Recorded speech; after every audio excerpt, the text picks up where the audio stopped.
అధ్యక్ష ఆర్బీఐ కంటే గొప్ప వాళ్ళు అయితే ఉండరు అధ్యక్ష. ఇన్ఫ్యాక్ట్ అధ్యక్ష ఈ 4,17,496 కోట్లలో కూడా 10 ఏళ్ల బీఆర్ఎస్ పాలనలో 4-5 ప్రత్యేకమైన విషయాలు ఉన్నాయి. 2 వరుస కరోనా సంవత్సరాలు రావడం వల్ల కేంద్ర ప్రభుత్వం అప్పుడు మొత్తం దేశం యొక్క ఎకానమీ అతలాకుతలమైంది. మీరు రాష్ట్రాలు 1.75% అదనంగా అప్పులు తీసుకోండి, క్యాపిటల్ ఎక్స్పెండిచర్ చేయండి అని కేంద్ర ప్రభుత్వం చెప్పడం వల్ల మనము తీసుకున్నటువంటి అప్పులు కూడా ఉన్నాయి. ఇది కాకుండా ఉదయ్ స్కీమ్ ద్వారా సార్ లెట్ మీ కంప్లీట్, ఆ తర్వాత అని చెప్పమనండి. Let me complete. Speaker sir, Harish Rao garu సభలో చాలా సంవత్సరాల నుంచి ఉన్నా అని చెప్తా ఉన్నారు. వారికి అన్ని రూల్స్ తెలుసు, నిబంధనలు అన్నీ తెలుసు. క్వశ్చన్ అవర్లో క్వశ్చన్ అడుగుతారు, సమాధానం చెప్తాం. క్వశ్చన్ ఏముంటుంది కానీ వారు షార్ట్ డిస్కషన్ లాగా ఉపన్యాసం చెప్పుకుంటూ పోతా ఉన్నారు. మరి వారికి అనుభవం లేకనా కావాలని సభను తప్పుదోవ పట్టించడం కోసం చేసే ప్రయత్నమా? మీరు అడిగారు ఈ అప్పుల పైన మీరు తప్పుదోవ పట్టిస్తూ ఉన్నారు, గోబల్స్ ప్రచారం చేస్తున్నాం, ఏదంటే సభలో చర్చ పెట్టండి. ఎస్, మేము రాగానే సభలో చర్చ ఉండాలనే వైట్ పేపర్ పెట్టాం మీరు చేసిన తప్పులు అన్నింటినీ. మళ్ళీ కావాలని అడుగుతుంటే మాకేం అభ్యంతరం లేదండి. మేము అసలు పూర్తిగా ఈ సభకి రాష్ట్ర ప్రజలకి వాస్తవాలన్నీ తెలియాలనేటువంటి ఆలోచనలో స్పష్టంగా ట్రాన్స్పరెంట్గా ఉన్న గవర్నమెంట్ ఇది. ఏది దాచుకోవాలని ప్రయత్నం చేయాలి మీలాగా.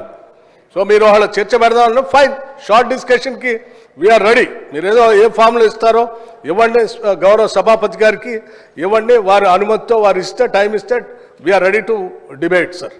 అంతేగాని ప్రశ్నలంతా వదిలిపెట్టి మొత్తం పాత కథలన్నీ చెప్పుకుంటూ వారి చరిత్ర అంతా చెప్పుకోవడానికి ప్రయత్నం చేస్తే అది వినటానికి మేము ఈ ప్రశ్న క్వశ్చన్ అవర్ ఇట్లా వేస్ట్ చేయొద్దు అధ్యక్ష. ఎవరు భుజాలు తడుముకుంటున్నారో స్పష్టంగా అర్థమైంది, ప్రజలైతే చూస్తున్నారు. అయితే అయితే అయితే గౌరవ డిప్యూటీ స్పీకర్ గారి యొక్క సవాల్ను నేను స్వీకరిస్తా ఉన్నా. ఆల్రెడీ బీఆర్ఎస్ పార్టీ తరఫున మేము ప్రివిలేజ్ మోషన్ ఇచ్చాం. Privilege motion on honourable deputy CM we have given sir. That privilege motion is pending. Sir సభ మళ్ళీ సభను కూడా మళ్ళీ తప్పుదో పట్టిస్తున్నారు అధ్యక్ష. మళ్ళీ తప్పుదో పట్టించిన అంటే లేస్తే సత్యదూరమైన మాటలు మాట్లాడటం తప్ప వాస్తవాలు మాట్లాడితే తల పగిలిపోతారు అని ఏమైనా శాపం ఉందని నా అనుమానం అధ్యక్ష. వీళ్ళకి అస్సలు వాస్తవాలు మాట్లాడరు అధ్యక్ష, అన్ని సత్యదూరాన్ని. ఏంది ప్రివిలేజ్ మోషన్? మీరు ఆ ప్రివిలేజ్ మోషన్ ఇచ్చేది అధ్యక్ష. వీళ్ళు ప్రివిలేజ్ మోషన్ ఇస్తారా సభా నిబంధనల గురించి, సభా నియమాల గురించి? దేనికి ప్రివిలేజ్ మోషన్ అధ్యక్ష? దేనికి? నిన్న చూపించాను నేను అధ్యక్ష. రూల్స్ బుక్ వాళ్ళ హయాంలో తయారు చేసింది. పాత రూల్స్ బుక్ అన్నిటిని కూడా మార్చేసి వాళ్ళకు అనుకూలంగా ఉండేటట్టుగా రూల్స్ బుక్ అంతా తయారు చేసుకొని సభలు పెట్టి ఆ రూల్స్ బుక్లో ఏం చూపించారు అధ్యక్ష? స్పష్టంగా ప్లకార్డ్స్ తీసుకొని రావద్దు, స్లోగన్స్ ఇవ్వద్దు, పొరపాట్లు అటు చేస్తే వాళ్ళ మీద చర్యలు తీసుకోవాలని చెప్పి అన్ని చాలా స్పష్టంగా రూల్స్ బుక్లో పెట్టి నిన్న మీరు చేసింది అధ్యక్ష. ఏం చేశారు మీరు? సభలో మీరు కానీ మీ నాయకుడు ఆనాడు ముఖ్యమంత్రిగా ఉన్నటువంటి కె చంద్రశేఖరరావు గారు సభలో చెప్పినటువంటి ఏ ఒక్క అంశాన్ని అమలు చేశారు అధ్యక్ష? సభ నిబంధనలు పూర్తిగా ఉల్లంఘించారు వాళ్ళు. హౌస్ ప్రివిలేజ్ మొత్తం పక్కదో పట్టించింది వాళ్ళు. 1 కాదు 2 కాదు 3 ఎకరాల భూమి బరాబర్ ఇస్తామని చెప్పారు దళితులు గిరిజనులకు. ఇచ్చారా? ఈ సభలోనే కదా చెప్పింది వాళ్ళు. ఈ సభలోనే కదా అధ్యక్ష చెప్పింది. డబుల్ బెడ్రూమ్ ఇల్లు ఇస్తా అని చెప్పారు, ఇచ్చారా అధ్యక్ష? ఉద్యోగాలన్నీ పూర్తి చేస్తా బరాబర్ అన్నారు, చేశారా? 2 భిన్నమైనటువంటి డైలాగ్స్ నేను వినిపించగలను అధ్యక్ష. బరాబర్ ఉద్యోగాలు ఇస్తాం అన్నది ఒకటి, ప్రభుత్వాలు ఏడున్నాయి ఉద్యోగాలు ఏడ తీసుకొచ్చిస్తామని అడిగింది ఇక్కడ నుంచే. సభ నిబంధనలు నియమాల గురించి ప్రివిలేజెస్ గురించి వారు మాట్లాడితే ఎట్లా అధ్యక్ష? వారు ఏమన్నారు? నేను ప్రివిలేజ్ ఇచ్చారట. ఎందుకు? సభ జరిగేటప్పుడట సభలో ఏంటి ప్రభుత్వానికి సంబంధించిన అంశాలన్నీ బయట మాట్లాడకూడదు కదా, మీరు ఎట్లా మాట్లాడతారు? ఏం అధ్యక్ష నేను మాట్లాడింది ఏంటి? మీరు తప్పుడు సమాచారం ఈ రాష్ట్రానికి అప్పుల పైన ఇస్తా ఉంటే ఆ అప్పులకు సంబంధించి ప్రజలకు తెలియాలని చెప్పి 7,11,000 పైన ఉన్నటువంటి అప్పుల లెక్కలు బరాబరుగా చెప్తూ ఆ అప్పులు తీసే క్రమంలో మీరు చేసిన 66,000 కోట్ల అప్పుల్ని మేము తీర్చామని చెప్తూ అట్లాగే రైతులకు ఇంకో 21,000 కోట్ల రూపాయలు రుణమాఫీ కింద ఆఫ్ ఇచ్చామని అన్నప్పుడు ఒక జర్నలిస్ట్ అడిగాడు, అయ్యా రైతులకు భూమి ఉన్నటువంటి వాళ్ళు అందరికి ఇస్తున్నారు, బాగానే ఉంది, మరి అసలు మా భూమి లేని మా నిరుపేద ప్రజల కూలీలకు కూడా మీరు అప్పుడేదో ఇచ్చారు కదా, ఆమె ఇస్తా అన్నారా, 12,000 ఇస్తారంటే ఎస్ అవి కూడా ఇస్తామని అన్నాం. భూమి లేని నిరుపేద కూలీలకి 12,000 కూడా ఇస్తాము, అది ఒక జర్నలిస్ట్ అడిగిన దాని మీద ఇస్తామని చెప్పిన దాన్ని అది ప్రివిలేజ్ మోషన్. నిరుపేద కూలీలకి 12,000 మేము ఇస్తామని చెప్పినట్టు మాటను ఇస్తామంటే నీకు ఏమైనా ఇబ్బందా? కూలీలకి ఇయ్యొద్దా? ఏంటి ఈ భూస్వాముల మనస్తత్వం? ఏంటా ఇబ్బంది? ఏం ఇబ్బంది అంటే దానికంటే ప్రివిలేజ్ మోషన్ ఇస్తారట. రైతు కూలీలకి 12,000 ఇస్తారా అని ఒక జర్నలిస్టు అడిగితే ఇస్తామని అన్నాం, అది ప్రివిలేజ్ మోషన్. రైతు కూలీలకు ఇస్తా అంటే ప్రివిలేజ్ మోషన్. ఇది ఎక్కడ ప్రివిలేజ్ మోషన్ అధ్యక్ష? ఇది ఎక్కడ ఉల్లంఘన? ఏ ఉల్లంఘన? రైట్. ఇంకోటి చెప్పారు, 7,11,000 పైన రుణం ఉంది అని తప్పుడు చెప్తున్నారు. మొత్తం తప్పులు చెప్పిందే మీరు కదా. 10 సంవత్సరాల పాలనలో తప్పు చెప్తుంది. 10 సంవత్సరాల పాలనలో తప్పు చెప్పినందుకే 6 నెలలకు ఒకసారి మర్చిపోతుంది అధ్యక్ష. వీళ్ళకి 6 నెలలకు ఒకసారి ఎందుకు పోతుంది నాకు అర్థం కావట్లేదు. ఆ సాధారణ ఎన్నికలప్పుడేమో ప్రజలు మొత్తం 6 నెలల క్రితం డిసెంబర్లో మొత్తం వాళ్ళని పంపించారు 2023.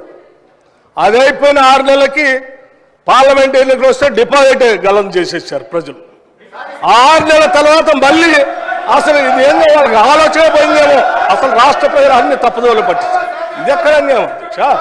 ఇవన్నీ ప్రజలు ఇంత తిరస్కరిస్తూ ఉంటే ప్రజల కోసం పనిచేసే మా పైనట ప్రివిలేజ్ మోషన్ అంట.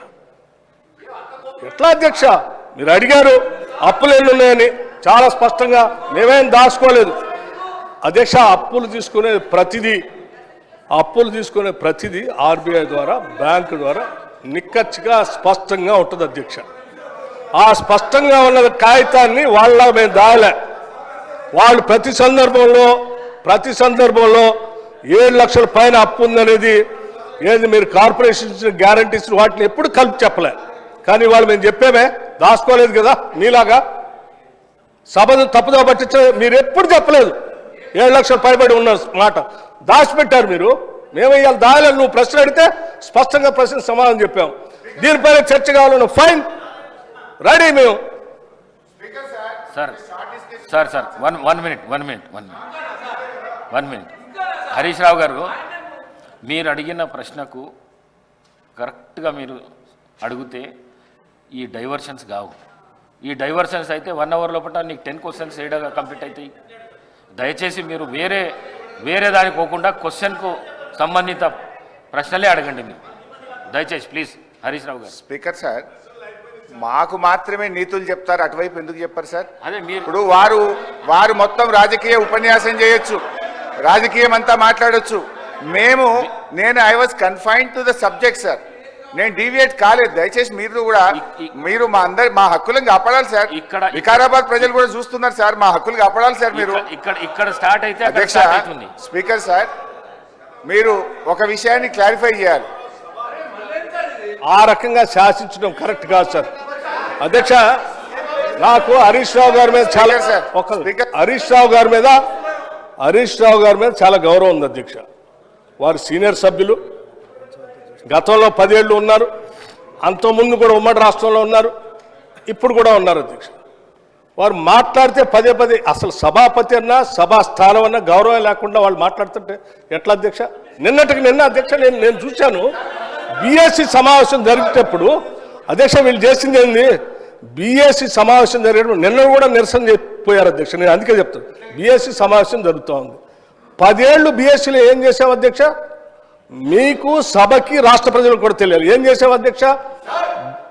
బిజినెస్ సభలో ఏం బిజినెస్ జరగాలనేది అధ్యక్ష సభలో ఏం బిజినెస్ జరగాలో, ఎన్ని రోజులు జరగాలనే పైన సభాపతి స్థానంలో ఉన్నటువంటి పోచారం శ్రీనివాసరెడ్డి గారు అక్కడ కూర్చునేవాళ్ళు, అవతల నుంచి మీరు వచ్చేవాళ్ళు, యువతల నుంచి సిఎల్పి నాయకుడిగా, ప్రతిపక్ష నాయకుడిగా నేను కూడా ఆ బీఎస్సీ మీటింగ్లో ఉన్నాను. ప్రతి సందర్భంలో ప్రభుత్వ పరంగా ముందుగా ప్రతిపక్షాలు అడిగి మీరేం చెప్పాలనుకుంటారు, ఎన్ని రోజులు కావాలి మేము చెప్పేవాళ్ళం. చెప్పి ఈ అంశాలన్నీ తీసుకోవాలి, ఇన్ని రోజులు కావాలంటే సరే. అప్పుడు గౌరవ ముఖ్యమంత్రి గారు చంద్రశేఖరరావు గారు చంద్రశేఖరరావు గారు కానీ లేకపోతే వారి తరఫున హరీష్ రావు గారు కానీ వచ్చేవాడు. వచ్చి వాళ్ళు ఏం చెప్పేవాళ్ళు అధ్యక్ష, రైట్ చాలా సంతోషం, మీరు ప్రతిపక్ష పార్టీగా మీరు ఏ అంశాలు తీసుకోవాలనుకుంటున్నారో ఆ అంశాలన్నింటినీ గౌరవ సభాపతి గారికి ఇవ్వండి, ఎన్ని రోజులు నడపాలనుకుంటున్నారో అన్ని రోజులు కూడా రాసివ్వండి, మేము కూడా ఆ అంశాలన్నీ రాసిస్తాం, మిగతా ప్రతిపక్షాలకు సంబంధించిన వాళ్ళు అందరూ వారికి ఇచ్చిన తర్వాత వారు పరిశీలన చేసి ఏ అంశాలు తీసుకోవాలి ఎన్ని రోజులు నడపాలని నిర్ణయం చేస్తారో సభాపతి గారికి ఒప్పచెప్దామని లేచి వచ్చేవాళ్ళం. లేదు నేను ఎక్కడ చెప్పాలంటే లేదు అట్లా కరెక్ట్ కాదు, సభాపతి గారు రాసిచ్చాం, వారే నిర్ణయం చేస్తారు, మనం అంతా సభ వారు చెప్పినట్టు నడవాలని ఫైన్ అని చెప్పి 10 ఏళ్ళు అదే నడిపాం అధ్యక్ష. కానీ నిన్న మాత్రం ప్రసాద్ కుమార్ గారు సభాపతి స్థానంలో ఉంది, మేము కూడా అదే ప్రొసీజర్ని ఫాలో అవుదాం, మీరు రాసి ఇవ్వండి మేము రాసిస్తామని అంటే లేదు ఇప్పుడు ప్రసాద్ కుమార్ గారు సభాపతి గారు నిర్ణయం చేయడానికి లేదు, మీరు ఇప్పుడే చెప్పాలను. అధ్యక్ష సభాపతి స్థానం అప్పుడు అదే ఇప్పుడు అదే. అప్పుడు పోచారం శ్రీనివాసరెడ్డి గారు ఉన్నారు, ఇప్పుడు ప్రసాద్ కుమార్ గారు ఉన్నారు. సభాపతి స్థానం ఏం మారలేదు అధ్యక్ష, మనుషులు మాత్రమే మారారు. పోచారం శ్రీనివాసరెడ్డి గారు ఉన్నప్పుడు ఏ నిబంధనలు అయితే పాటిస్తున్నామో ప్రసాద్ కుమార్ గారు ఉన్నప్పుడు కూడా అదే నిబంధనలు పాటించాలి కదా. ఎందుకు మీరు దాన్ని వదిలేసి లేచి బీఎస్సీలో సభాపతిని మొత్తం అందరిని అవమానించేటట్టు కాగితాలు పడేసి బయటకు వెళ్తారు అధ్యక్ష? ఇదే నా సభాపతి స్థానానికి మీరు ఇచ్చే గౌరవం? ఏం ప్రసాద్ కుమార్ గారు స్పీకర్ కాదా? మనం 10 ఏళ్ళు పాటించింది మనం ఎందుకు పాటించట్లే? వీళ్ళు మాట్లాడితే లేచి సభాపతి మీద అటాక్ చేయడం కోసం ప్రయత్నం చేస్తారు, ఇది కరెక్ట్ కాదు అధ్యక్ష. సభాపతి మీరు పదే బతిలాడారు అధ్యక్ష, కూర్చోండి దయచేసి ఆ ప్లే కార్డ్స్ పట్టుకొని రావటం కరెక్ట్ కాదు, అవన్నీ మా మార్షల్స్కి హ్యాండ్ ఓవర్ చేయండి, నా దగ్గర తీసుకొని వస్తారంటే హ్యాండ్ ఓవర్ చేయకపోగా ఆ కాగితాలన్నీ పట్టుకొని ఏడుకొచ్చేది ఆ సభాపతి స్థానం మీద ఎగరటానికి పోతా ఉన్నారు హరీష్ రావు గారు. ఎక్కడ నియమం అధ్యక్ష ఇది కరెక్ట్ కాదు అధ్యక్ష. సభాపతి స్థానంలో ఉన్నటువంటి మిమ్మల్ని సభలో ఉన్నటువంటి వాళ్ళందరూ గౌరవించాల్సిందే, సభ నియమాల ప్రకారం నడుచుకోవాల్సిందే. మేము ఈ నిబంధనలకు అతీతంగా మేము రాచరిక వ్యవస్థలో మేము పోతాం, మేము శాసించినట్టే సభ నడవాలంటే కుదరదు అధ్యక్ష, అది కరెక్ట్ కాదు. దీనికి ఒక రూల్స్ బుక్ ఉంది, ఆ బుక్ ప్రకారం నడవాల్సిందే.